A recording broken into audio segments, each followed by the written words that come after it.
Hola y bienvenidos a la séptima parte de nuestro análisis exegético del Evangelio de Mateo, capítulo 24. En Mateo 24:21 Jesús habla de una gran tribulación que vendrá sobre los judíos. Se refiere a esta como la peor de todos los tiempos. Porque habrá entonces una gran tribulación tal como no ha acontecido desde el principio del mundo hasta ahora, ni acontecerá jamás. De la Biblia de las Américas. Hablando de tribulación, se le dice al apóstol Juan sobre algo llamado la gran tribulación en Apocalipsis 7:14. Estos son los que vienen de la gran tribulación y han lavado sus vestiduras y las han emblanquecido en la sangre del Cordero. Apocalipsis 7:14. Como vimos en nuestro último video, los preteristas creen que estos versículos están relacionados porque supuestamente ambos se refieren al mismo evento, o sea, la destrucción de Jerusalén. En cambio, la mayoría de las iglesias creen que, aunque las dos referencias a la gran tribulación están vinculadas, se refieren a dos eventos. La tribulación que sufrió Jerusalén del primer siglo y otra todavía futura. Por ejemplo, según la Iglesia Católica Romana de Santa Catalina de Siena, la Iglesia Católica afirma que antes de la segunda venida de Cristo, la Iglesia debe pasar por un juicio final que sacudirá la fe de muchos creyentes. Aunque las interpretaciones varían, la mayoría de las denominaciones cristianas están de acuerdo con el principio básico de que los cristianos tendrán que aguantar una gran prueba final durante o justo antes de la venida de Cristo. Para los testigos de Jehová, lo que le pasó a la nación judía en el primer siglo fue un cumplimiento menor o típico, y la gran tribulación que ha de venir será un cumplimiento mayor, secundario o antitípico. Representar a la gran tribulación de Apocalipsis como una prueba final ha sido una verdadera bendición para el poder de las iglesias. Los testigos de Jehová ciertamente lo han utilizado para incitar al rebaño a la obediencia por temor de morir. Considere lo que la Atalaya tiene que decir sobre el tema. Los cristianos maduros son obedientes y esa obediencia les salvará la vida cuando se cumpla en nuestro tiempo lo que Jesús predijo, a saber, que habrá una gran tribulación como ninguna otra en la historia. Mateo 24:21. Obedeceremos cualquier instrucción urgente que nos dé el mayordomo fiel. Lucas 12:42. Qué importante es que siempre seamos obedientes de corazón. Romanos 6:17. La Atalaya, 15 de mayo 2009. Página 13, párrafo 18, el gran día de Jehová está cerca, avancemos hacia la madurez. Analizaremos la parábola del mayordomo fiel en un video futuro de esta serie de Mateo 24, pero permítanme decir, ahora sin temor a ninguna contradicción razonable, de que en ninguna parte de las Escrituras hay un cuerpo gobernante compuesto por un puñado de hombres autorizado para dirigir al pueblo de Cristo. Pero nos estamos alejando del tema. Si vamos a dar crédito a la idea de que Mateo 24:21 tiene un cumplimiento mayor, secundario y antitípico, necesitamos más que la palabra de algunos hombres con una gran compañía editorial que los respalde. Necesitamos pruebas de las Escrituras. Tenemos 3 tareas por delante. 1. Decidir si hay algún vínculo entre la tribulación en Mateo y la de Apocalipsis. 2. Comprender a qué se refiere la gran tribulación de Mateo. 3. Comprender a qué se refiere la gran tribulación de Apocalipsis. ¿Por qué pensar que hay un vínculo? Porque tanto Mateo 24:21 como Apocalipsis 7:14 usan el término gran tribulación. ¿Es eso suficiente para establecer el vínculo? Si es así, también debe haber un enlace a Apocalipsis 2:22, donde se usa el mismo término al condenar la profetisa falsa Jezabel de la congregación de Tiatira. Mira, la postraré en cama, y a los que cometen adulterio con ella los arrojaré en gran tribulación, si no se arrepienten de las obras de ella. Ridículo, ¿no? El hecho de que un término aparece en varios lugares no quiere decir que se refiere al mismo evento. Además, si Jehová quería que viéramos un enlace basado en el uso de términos, entonces ¿por qué no inspiró también a Lucas para que usara también el mismo término, tribulación, griego thlipsis? Lucas describe las palabras de Jesús como gran calamidad, griego anarquí, en su relato paralelo. Ay de las que están encinta y de las que están criando en aquellos días, porque habrá una gran calamidad sobre la tierra e ira para este pueblo. Pero hay más. Jesús dice que habrá gran tribulación sobre Israel. No habla de la gran tribulación. Pero el ángel que habla Juan en el Apocalipsis sí usa el artículo definido la gran tribulación, la cual indica que hay una sola, no varios. Algunos podrían objetar de que la tribulación que cayó sobre Jerusalén no fue lo peor de todos los tiempos. Pero Jesús no miente. Él se refiere muy específicamente a Judea y a Jerusalén, así que en algún sentido él tiene que tener la razón. Por ejemplo, Lucas escribe: pero cuando ustedes vean a Jerusalén rodeado de ejércitos, sepan entonces que su desolación se acerca. Entonces los que estén en Judea, huyen a los montes, y los que estén en medio de la ciudad, aléjense, y los que estén en los campos, no entren en ella, porque esos son días de venganza, para que se cumplan todas las cosas que están escritas. Hay de las que están encinta y de las que están criando en aquellos días, porque habrá una gran calamidad o tribulación sobre la tierra e ira para este pueblo. Lucas 21, 20 al 23, Nueva Biblia Latinoamericana. La tierra a la que Jesús se refiere es Judea, y Jerusalén, el pueblo, son los judíos. Jesús se refiere aquí a la más grande angustia que la nación de Israel jamás experimentaría. Tratamos de entenderlo como lo verían los discípulos judíos. Israel era la única nación que llevaba el nombre de Dios. Era la única nación que había sido elegida por Dios como la suya, de todas las de la tierra. Era la única con quien Dios había establecido un pacto. Otras naciones aparecerían y desaparecerían, pero Israel, con su capital en Jerusalén, persistiría como la santa nación. ¿Cómo podría ser erradicado el pueblo elegido de Dios?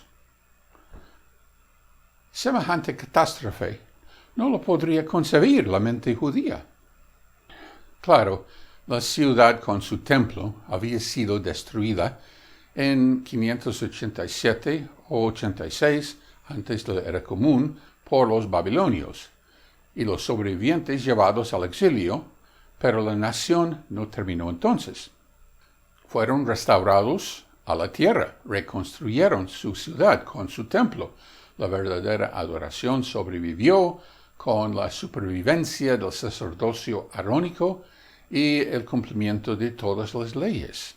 Los registros genealógicos que rastreaban su linaje hasta Adán también sobrevivieron. La nación, con su pacto con Dios, continuó constante. Todo esto se perdió cuando llegaron los romanos en el 70 era común. Los judíos perdieron su ciudad, su templo, su identidad nacional, el sacerdocio arónico, los registros genealógicos o genéticos y, lo más importante, su relación de pacto con Dios como su única nación elegida y santa. Las palabras de Jesús, por lo tanto, se cumplieron por completo. Simplemente no hay ninguna razón para considerar esto como un cumplimiento menor. Entonces ir buscando otro cumplimiento mayor o secundario. Así que la gran tribulación de Apocalipsis 7:14 no tiene nada que ver con la tribulación que sufrió Jerusalén en el primer siglo. Entonces, ¿a qué se refiere? ¿Es esa tribulación una prueba final, como enseñan las iglesias? ¿Es algo futuro, de la cual nos debemos preocupar? Un examen exegético requiere que leemos el contexto. Después de esto vi una gran muchedumbre que ningún hombre podía contar. Eran de todas las naciones, tribus, pueblos y lenguas, y estaban de pie delante del trono y delante del Cordero. Iban vestidos con túnicas largas blancas, y llevaban hojas de palmera en sus manos. Y estaban gritando con voz fuerte: la salvación se la debemos a nuestro Dios, que está sentado en el trono, y al Cordero. Todos los ángeles estaban de pie alrededor del trono y alrededor de los ancianos y de los 4 seres vivientes, y cayeron rostro a tierra delante del trono y adoraron a Dios.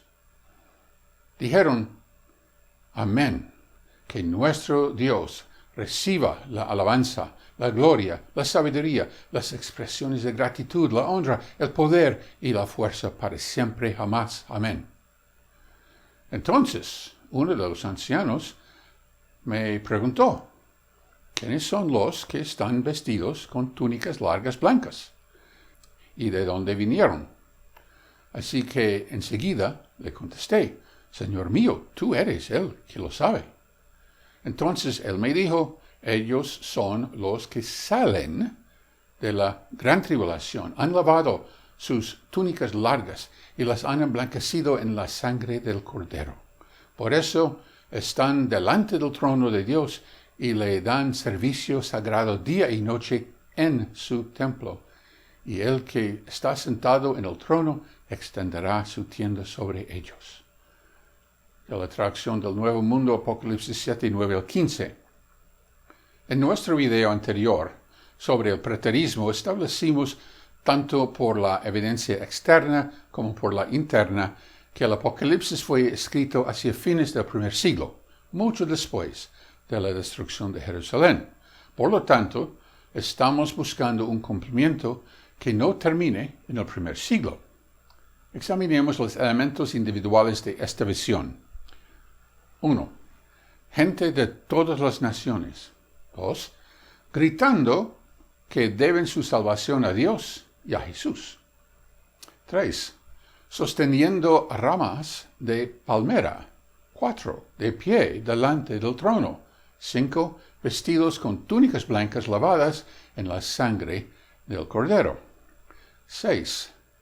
Saliendo de la gran tribulación. 7. Para prestar servicio en el templo de Dios. Y 8. Y Dios extiende su tienda sobre ellos. ¿Cómo habría entendido Juan lo que estaba viendo? Para Juan, el ver gente de todas las naciones significaría personas no judías. Para el judío, solo había 2 tipos de personas en la tierra: judíos y todos los demás. Entonces aquí él está viendo a los gentiles que han sido salvados.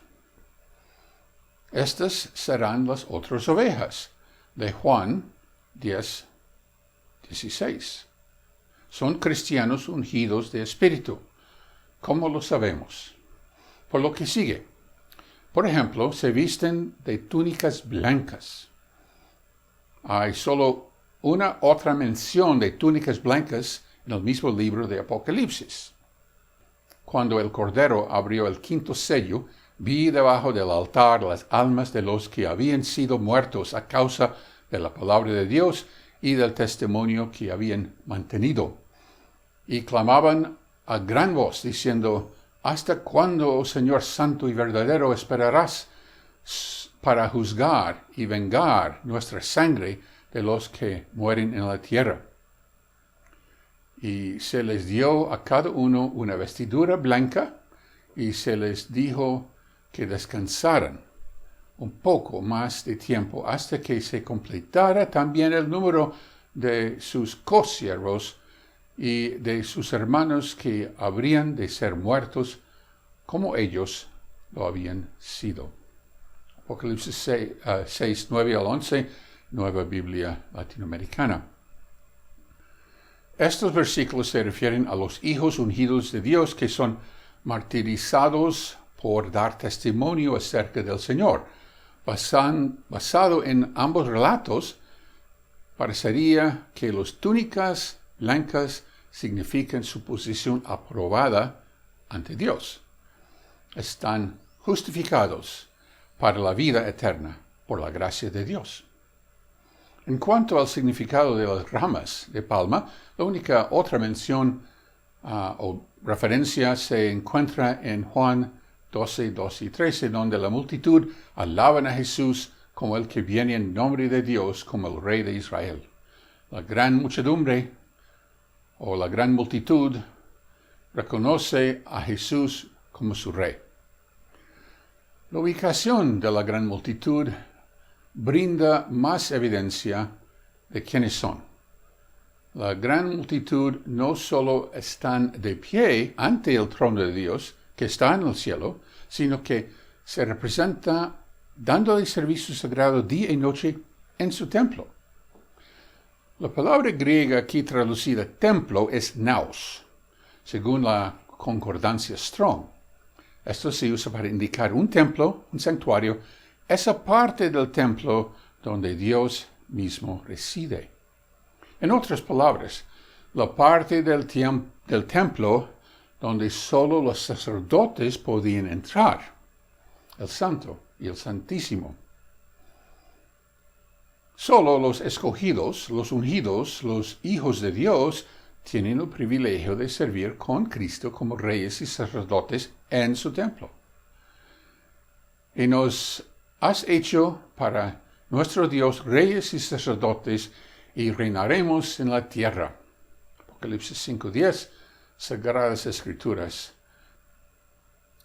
Por cierto, intencionalmente utilicé la versión en español, Sagradas Escrituras, de 1569, y no la traducción del Nuevo Mundo para esa cita, porque evidentemente el sesgo ha provocado que los traductores del Nuevo Mundo usen sobre o por encima para traducir la palabra griega epi, que realmente significa en español, según la concordancia Strong. Esto indica que estos sacerdotes estarán presentes en la tierra para efectuar la curación de las naciones. Apocalipsis 22, del 1 al 5. Ahora que entendemos que son los hijos de Dios quienes salen de la gran tribulación, estamos más preparados para entender a qué se refiere. Comencemos con la palabra en griego thlipsis, que según Strong significa persecución, aflicción, angustia, tribulación. Notará usted que no significa destrucción. Una búsqueda de palabras efectuada en el sitio de internet de la Biblioteca de los Testigos de Jehová en el jw.org enumera 48 casos de tribulación, tanto para la palabra en singular como en plural. Una investigación de la palabra en las escrituras cristianas indica que la palabra se aplica casi invariablemente a los cristianos y que el contexto es de persecución, dolor, angustia, juicio y pruebas. De hecho, se hace evidente que la tribulación es el medio por el cual los cristianos somos probados y refinados. Por ejemplo, porque nuestra tribulación, que al presente es momentáneo y leve, nos obra en sobremanera un alto y eterno peso de gloria, no mirando nosotros a lo que se ve, sino a lo que no se ve. Porque lo que se ve, temporal es, mas lo que no se ve, eterno. 2 Corintios 4, 17 y 18. Biblia Jubileo. La persecución, aflicción, angustia y tribulación sobre la congregación de Cristo comenzó poco después de su muerte y ha sido continuo desde entonces. Nunca ha disminuido. Solo soportando esa tribulación y saliendo al otro lado con la integridad intacta, se obtiene la túnica blanca de la aprobación de Dios. Durante los últimos 2000 años, la comunidad cristiana ha sufrido tribulaciones y pruebas interminables para su salvación. En la Edad Media, frecuentemente era la Iglesia Católica la que perseguía y mataba a los elegidos por dar testimonio de la verdad. Durante la Reforma, muchas nuevas denominaciones cristianas surgieron y tomaron el manto de la Iglesia Católica al perseguir también a los verdaderos discípulos de Cristo. Recientemente hemos visto cómo a los testigos de Jehová les encanta llorar y victimizarse y afirmar que están siendo perseguidos, a menudo por las mismas personas a las que ellos mismos expulsan y persiguen. But they are actually taking the stand to shun the congregation from themselves. Not taken the decision to no longer associate or to no longer be involved with congregation activities, which is their right. They've taken the decision to say, I'm shunning the congregation, I'm no longer a part of the congregation. Lo que ves en este video se llama proyección. Proyectar el pecado de uno sobre las víctimas de uno mismo. Este rechazo es solo una pequeña parte de la tribulación que los cristianos han sufrido a manos de la religión organizada a lo largo de los siglos. Ahora, aquí está el problema. Si tratamos de limitar la aplicación de la gran tribulación a una pequeña porción de tiempo, como lo representado por eventos relacionados con el fin del mundo, entonces, ¿qué pasa con todos los cristianos que murieron desde la época de Cristo? ¿Estamos sugiriendo que quienes viven durante la manifestación de la presencia de Cristo son diferentes de todos los demás cristianos? ¿Que son especiales de alguna manera y deben recibir un nivel excepcional de pruebas que el resto no necesita? Todos los cristianos, desde los 12 apóstoles originales hasta nuestros días, deben ser probados y refinados. Todos debemos pasar por un proceso por el cual, como nuestro Señor, aprendemos la obediencia y somos perfeccionados en el sentido de ser completos. Y aunque era hijo, aprendió obediencia por lo que padeció, y habiendo sido hecho perfecto, vino a ser fuente de eterna salvación para todos los que le obedecen. Hebreos 5, 8 y 9, la Biblia de las Américas. Por supuesto, no todos somos iguales, por lo que este es un proceso que varía de una persona a otra. Dios sabe cuál es el tipo de prueba que nos beneficiará individualmente. El punto aquí es que cada uno de nosotros debe seguir los pasos de nuestro Señor. Y el que no toma su cruz y sigue en pos de mí, no es digno de mí. Mateo 10:38. No importa si usted prefiere cruz o madero de tormento, el verdadero problema es lo que representa. Cuando Jesús dijo esto, estaba hablando con judíos que entendieron que ser clavado a una estaca o cruz era la forma más vergonzosa de morir. Primero era despojado de todas sus pertenencias, su familia y amigos le dieron la espalda, incluso le despojaron de sus prendas exteriores y le forzaron a desfilar públicamente sin ropa exterior, mientras le obligaron a llevar el instrumento de su tortura y muerte. Hebreos 12:2 dice que Jesús despreciaba la vergüenza de la cruz. Despreciar algo es aborrecerlo hasta el punto de que tiene un valor negativo para uno. Significa menos que nada para uno. Tendría que aumentar de valor solo para llegar al nivel del valor nulo. Si queremos complacer a nuestro Señor, debemos estar dispuestos a renunciar a todo lo valioso si se nos pide que lo hagamos. Pablo miró todo el honor, la alabanza, la riqueza y la posesión que pudo haber alcanzado como un fariseo privilegiado y lo consideró como tanta basura. Filipenses 3:8.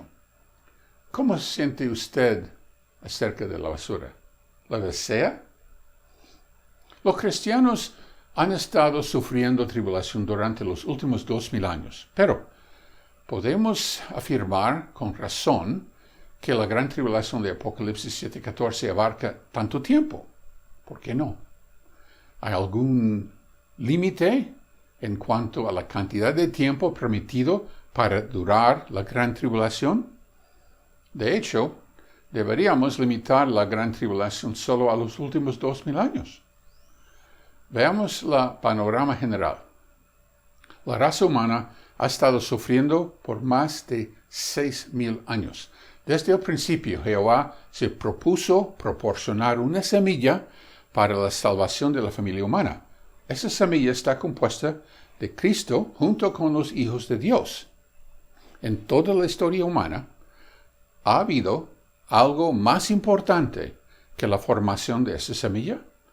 ¿Puede algún proceso, desarrollo, proyecto o plan superar el propósito de Dios de reunir y refinar individuos de la raza humana para la tarea de reconciliar a la humanidad dentro de la familia de Dios? Ese proceso, como acabamos de ver, implica someter a cada uno a un periodo de tribulación como un medio para probar y refinar, para eliminar la paja y recoger el trigo. ¿No sería correcto referir a tal proceso singular con el artículo definido la gran tribulación?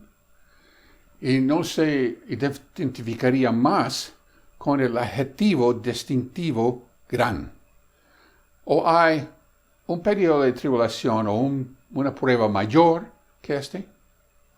Realmente, según este entendimiento, la gran tribulación debe abarcar toda la historia humana, desde el fiel Abel hasta el último Hijo de Dios que haya de ser raptado. Jesús predijo esto cuando dijo: y les digo que vendrán muchos del oriente y del occidente y se sentarán a la mesa con Abraham, Isaac y Jacob en el reino de los cielos. Mateo 8:11. Los de las partes orientales y occidentales deben referirse a los gentiles, que se reclinarán con Abraham, Isaac y Jacob, los antepasados de la nación judía, en la mesa con Jesús en el reino de los cielos. A partir de esto, parece evidente que el ángel de Apocalipsis está expandiendo en las palabras de Jesús cuando le dice a Juan que una gran multitud de gentiles que ningún hombre puede contar también saldrá de la gran tribulación. para servir en el reino de los cielos. Entonces, la gran multitud no son los únicos que salen de la gran tribulación. Obviamente, los cristianos judíos y los hombres fieles de los tiempos precristianos fueron probados y refinados, pero el ángel en la visión de Juan solo hace referencia a la prueba de la gran multitud de gentiles. Jesús dijo que conocer la verdad nos hará libres. Piense en cómo el clero ha usado mal Apocalipsis 7:14 para infundir miedo en el rebaño y así controlar mejor a sus hermanos cristianos. Pablo dijo, sé que después de mi partida vendrán lobos feroces entre ustedes que no perdonarán el rebaño. Hechos 20:29. ¿Cuántos cristianos a lo largo del tiempo han vivido con temor del futuro, contemplando una prueba horrible de su fe en algún tipo de cataclismo planetario? Para empeorar aún más las cosas, esta falsa enseñanza desvía la atención de todos de la verdadera prueba, que es nuestra continua tribulación diaria de llevar nuestra propia cruz, mientras nos esforcemos por vivir la vida de un verdadero cristiano con humildad y fe. Vergüenza para aquellos que presumen liderar el rebaño de Dios y hacer mal uso de las Escrituras a fin de enseñorearse sobre sus hermanos cristianos. Pero si aquel siervo es malo y dice en su corazón, mi Señor tardará, y empieza a golpear a sus consiervos y come y bebe con los que se emborrachan, vendrá el Señor de aquel siervo el día que no lo espera y a una hora que no lo sabe, y lo azotará severamente y le asignará un lugar con los hipócritas. Ahí será el llanto y el crujir de dientes. Mateo 24, 48 al 51. Sí, lástima para ellos, pero también lástima para nosotros si seguimos creyendo en sus trucos y engaños. El Cristo nos ha liberado. Abracemos esa libertad y no volvamos a ser esclavos de los hombres. Muchas gracias por su tiempo.